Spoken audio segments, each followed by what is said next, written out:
प्रिय विद्यार्थियों, हिंदी साहित्य के प्रथम प्रश्न पत्र के अंतर्गत हम मलिक मोहम्मद जायसी द्वारा रचित पद्मावत महाकाव्य के मानसरोवर खंड से काव्यांशों को पढ़ रहे थे। जहाँ हम देख रहे थे विद्यार्थियों कि जायसी ने मानसरोवर खंड में पद्मावती का अपनी सखियों सहित मानसरोवर में स्नान करने और मानसरोवर में विविध क्रीड़ाएं करने का वर्णन किया है। जहाँ वे सखियाँ अपनी जोड़ी बनाकर अपने खेल को विस्तार देती है, उसी दौरान एक सखी का हाथ मानसरोवर में गिर जाता है, खो जाता है। उसी स्थिति का वर्णन प्रस्तुत काव्यांश में कवि ने किया है, जिस पर अभी हम बात करने जा रहे हैं।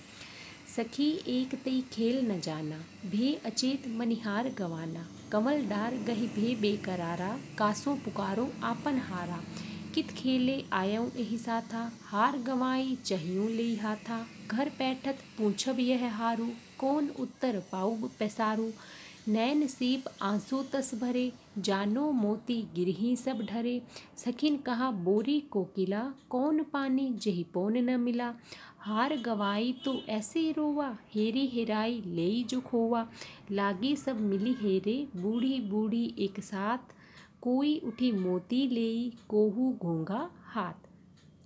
तो विद्यार्थियों, संदर्भ वही पूर्ववत ही रहेगा और प्रसंग के अंतर्गत हमने जैसे कि अभी चर्चा की कि जायसी ने सखियों के खेल में एक सखी के द्वारा हार खो जाने की घटना का यहाँ चित्रण किया है।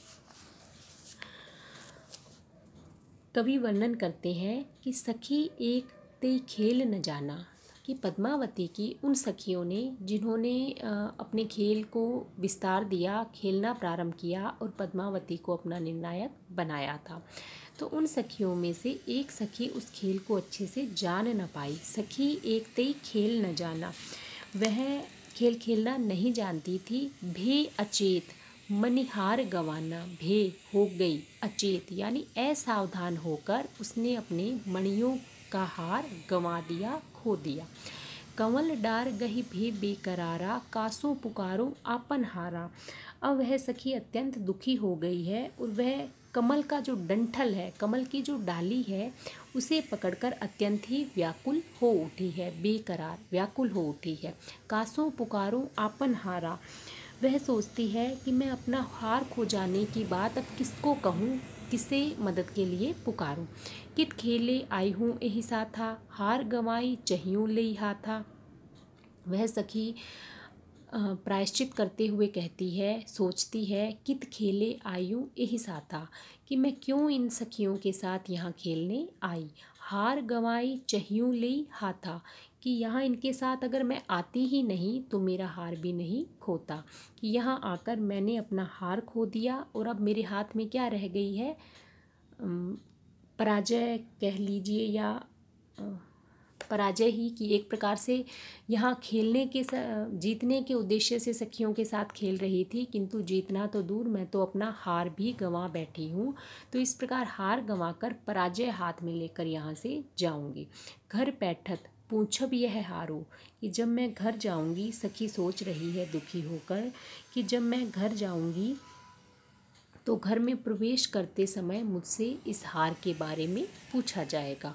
कौन उत्तर पाऊँ पैसारू, पैसारू यानी प्रवेश, तो मैं क्या उत्तर देकर घर में प्रवेश कर पाऊँगी। नैन सीप आंसू तस भरे, जानो मोती गिरही सब ढरे।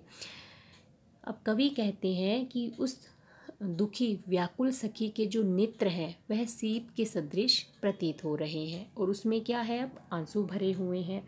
तो उसी का उल्लेख करते हुए कवि कहते हैं कि वह अपने नेत्रों से उसी प्रकार आंसू बहाने लगी मानो सीप से मोती गिर रहे हों। तो यहाँ देखो विद्यार्थियों, इस पंक्ति में हमें उत्प्रेक्षा अलंकार देखने को मिलेगा। नैन सीप आंसू तस भरे, जानो मोती गिरही सब ढरे। जानो, ये उत्प्रेक्षा अलंकार का वाचक शब्द है विद्यार्थियों। जानो, मानो, मनो, मनहु, जनहु, इस प्रकार के वाचक शब्दों का जहाँ प्रयोग किया जाता है वहाँ उत्प्रेक्षा अलंकार होता है। उत्प्रेक्षा अलंकार के बारे में भी आप अपनी पूर्व कक्षा में अध्ययन कर चुके हैं। जहाँ उपमेय में उपमान की संभावना व्यक्त की जाती है वहाँ उत्प्रेक्षा अलंकार होता है।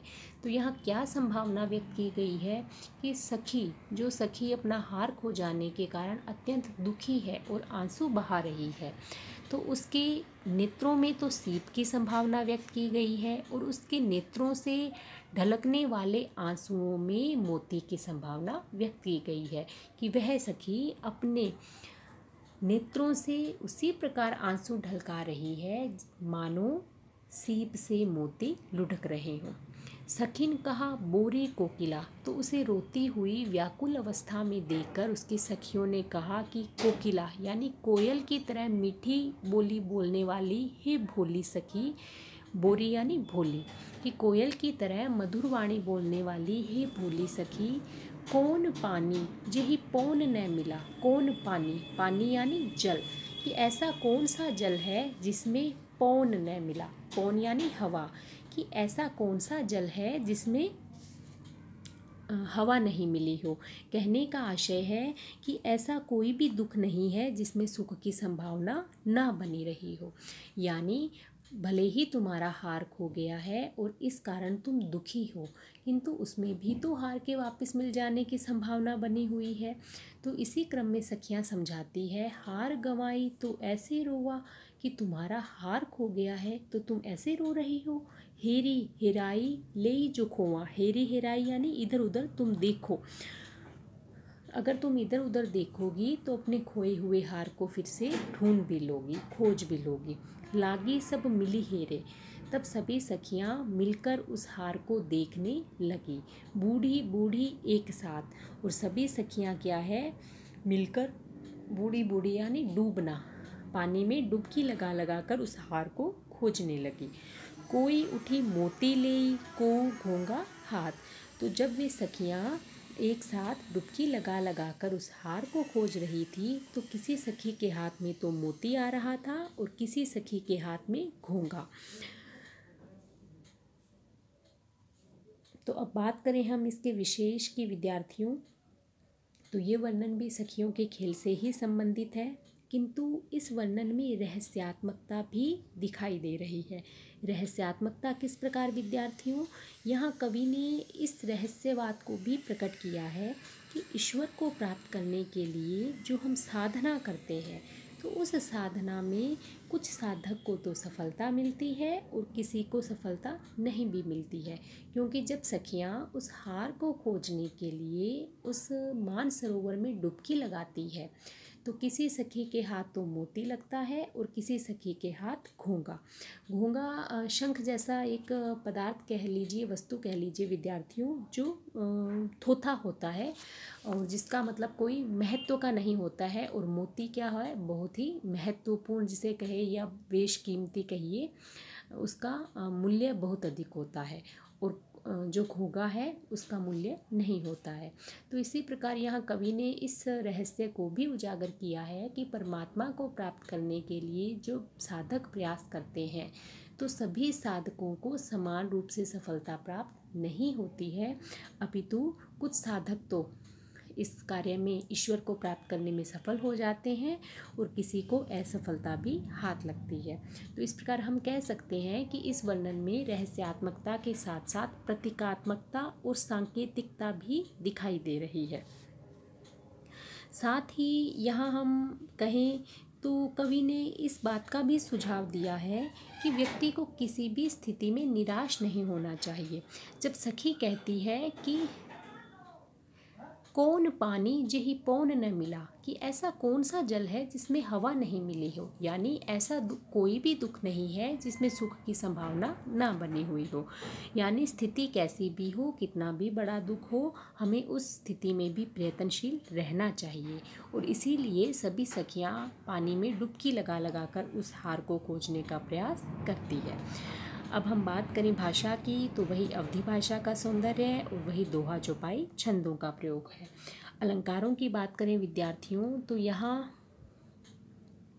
उत्प्रेक्षा अलंकार, यमक अलंकार, अनुप्रास अलंकार तो खैर हमें प्रत्येक पंक्ति में मिल ही जाता है काव्यांश में, तो इन अलंकारों का सौंदर्य भी यहाँ देखने को मिल रहा है। तो आज के वीडियो में विद्यार्थियों इतना ही। धन्यवाद।